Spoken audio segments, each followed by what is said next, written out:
just say, we give up. We give up.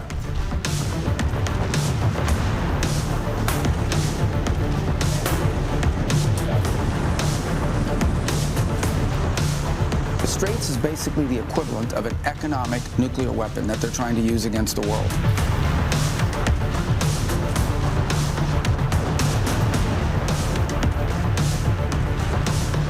At this moment, there will never be a deal unless they agree that there will be no nuclear weapons.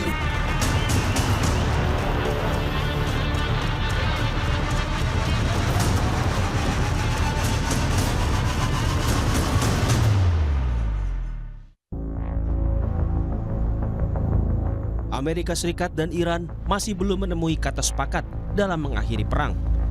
Presiden AS Donald Trump masih bersabar menunggu Iran yang diklaimnya telah mengajukan proposal perdamaian baru. Trump menggambarkan Iran kini dalam keadaan runtuh dan meminta Selat Hormuz dibuka segera. Sementara Iran menegaskan perang belum berakhir. Perundingan kedua Iran dan Amerika Serikat yang dimediasi Pakistan batal digelar. Namun Gedung Putih mengklaim telah menerima proposal baru dari Iran, yakni mengenai pembukaan Selat Hormuz. Merespons hal ini, Presiden AS Donald Trump meminta Iran untuk menyerah saja dan meminta Teheran menyepakati syarat yang diminta Amerika bahwa tidak akan ada senjata nuklir. Now they have to cry uncle. That's all they have to do. Just say, we give up.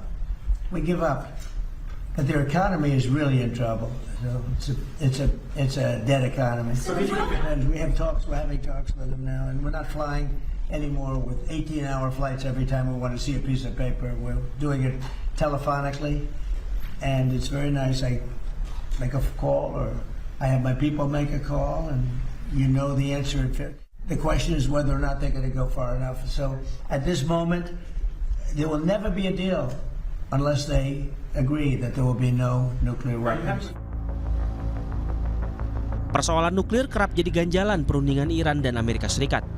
Menurut pengajar hubungan internasional dari Sinergy Policies, Dina Praptora Harja, Iran yakin kalau isu nuklir dipakai AS untuk menyudutkan mereka. Hal inilah yang memberatkan Iran untuk berdialog berdua dengan Amerika Serikat. Nuklir itu satu hal yang Iran yakin betul merupakan satu informasi framing yang selama ini selalu menyudutkan Iran. Kita sebenarnya ingat ya, satu orang di Amerika Serikat, pejabat tinggi Amerika Serikat, Tulsi Gabbard, pernah bilang bahwa Iran sebenarnya masih jauh itu dari punya senjata nuklir. Dan dari pihak Iran sendiri selama perang ini mengatakan, kalaupun kami punya kemampuan membuat senjata nuklir, harusnya dari kemarin udah kami pakai gitu loh. Kenapa nggak kita pakai, atau paling nggak ketemu lah ditemukan oleh Amerika Serikat. Jadi satu yang mereka ingin pertahankan adalah kedaulatan negara mereka untuk menggunakan nuklir maupun uranium yang diperkaya untuk urusan damai, itu boleh dinegosiasikan. Dan satu hal yang saya kira menjadi poin keberatan dari Iran adalah kalau program nuklir ini, terutama uranium yang diperkaya ini, harus diambil oleh Amerika Serikat. Sebelumnya, Presiden Trump dalam media sosialnya menyebut Iran diambang keruntuhan. Trump menulis, Iran baru saja memberitahu kita, mereka diambang keruntuhan. Mereka ingin Selat Hormuz dibuka kembali sesegera mungkin. Menurut pakar hukum internasional Universitas Indonesia, Hikmahanto Yuwana, unggahan Donald Trump sebagai bentuk ketidaksetujuan atas tawaran Iran. Menurutnya, Trump memaknai proposal baru Iran sebagai keputusasaan Iran atas kondisi ekonominya. Nah, yang paling utama adalah tentu Selat Hormuz dulu. Dalam konteks Selat Hormuz ini, Iran mengatakan bahwa akan dilakukan pembukaan, tapi ada syarat-syarat yang diinginkan oleh pihak Iran. Namun demikian, Amerika Serikat sepertinya setelah mendapatkan proposal dari pihak Iran melalui Pakistan, mereka kurang senang. Nah, terutama Presiden Trump mengatakan bahwa wah ini nggak benar nih, karena mungkin klaimnya terlalu tinggi, sehingga Trump membalasnya itu dengan mengatakan bahwa sekarang Iran itu sudah dalam situasi akan runtuh gitu ya, sehingga dia ingin dengan sangat minta supaya masalah Selat Hormuz itu didahulukan, karena mungkin dalam pemikiran Trump, Selat Hormuz ini sangat penting bagi kehidupan ekonomi Iran. Kalau Selat Hormuz ini tidak dibuka, maka itu akan berpengaruh besar terhadap Iran, dan itu akibatnya adalah Iran ya runtuh gitu ya, tanpa mungkin menurut Trump mengeluarkan sebutir rudal pun atau peluru. Selat Hormuz kini seolah jadi ladang pamer kekuatan Iran dan Amerika Serikat. Pasukan Amerika mencegat dan memeriksa kapal apakah terafiliasi dengan Iran. Namun, pasukan AS melepaskan kapal setelah melakukan pencarian dan mengonfirmasi kapal itu tidak memiliki rute atau singgah di pelabuhan Iran. Komando Pusat Amerika atau CENTCOM mengatakan sejauh ini 39 kapal telah dialihkan dalam operasi blokade maritim. Kebuntuan antara AS dan Iran diklaim efektif mencekik hampir semua ekspor melalui Selat Hormuz. Iran dikabarkan bersedia membuka Selat Hormuz dan mengakhiri perang dengan syarat perundingan soal nuklir ditunda ke perundingan tahap selanjutnya. Menanggapi usulan Iran tersebut, Menteri Luar Negeri Amerika Serikat Marco Rubio menyatakan bagi Iran Selat Hormuz ibarat senjata nuklir ekonomi. Iran telah menggunakan Selat Hormuz untuk menyandera dunia. Karena itu, menurut Rubio, akan sangat berbahaya jika Iran memiliki akses ke senjata nuklir. Straits is basically the equivalent of an economic nuclear weapon that they're trying to use against the world. And they're bragging about it. They're putting up billboards in Tehran bragging about how they can hold 25% or 20% of the world's energy hostage.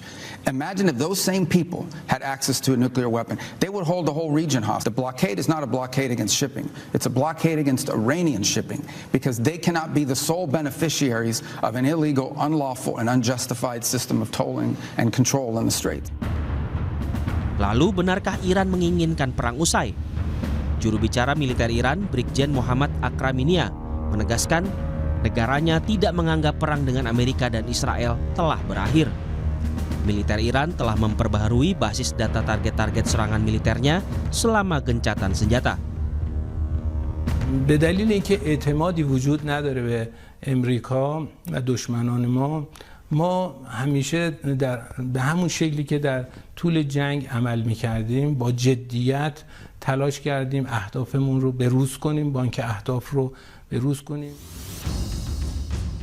Meski pertempuran sementara berhenti, baik Iran maupun Amerika Serikat sama-sama tak mau menurunkan ego untuk mencapai kesepakatan. Menurut pengamat keamanan global Aisyah Kusuma Sumantri, kemungkinan besar Amerika akan mundur dari negosiasi dan perang dengan Iran berakhir begitu saja. Ya, kedua belah pihak memutuskan untuk menghentikan tangga eskalasi karena kita lihat sebenarnya kedua belah pihak ini terus-menerus menaiki tangga eskalasi untuk bisa apa? Menaikkan leverage yang bisa mereka dapatkan di dalam meja perundingan gitu. Kalau misalnya kedua belah pihak ini bisa setuju untuk menurunkan tensi ya, tidak mungkin menghilangkan karena ini masih berada di dalam kondisi perang dan kedua belah pihak butuh bargaining position yang tinggi gitu.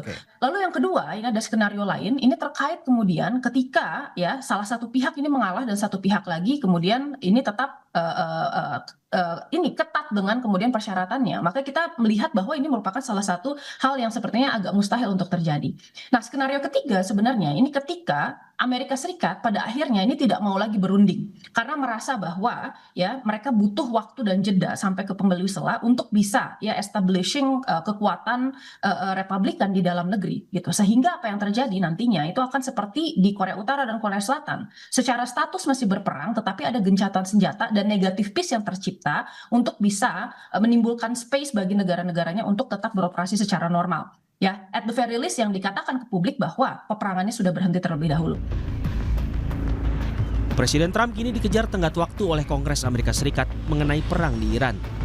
Trump punya waktu hingga Jumat 1 Mei untuk mendapatkan persetujuan Kongres jika ingin melanjutkan perang di Iran. Lalu pertanyaannya kini, apakah Trump akan mengejar kesepakatan dengan Iran untuk mengakhiri pertempuran atau mengabaikan undang-undang dan mengejar ambisinya di Timur Tengah?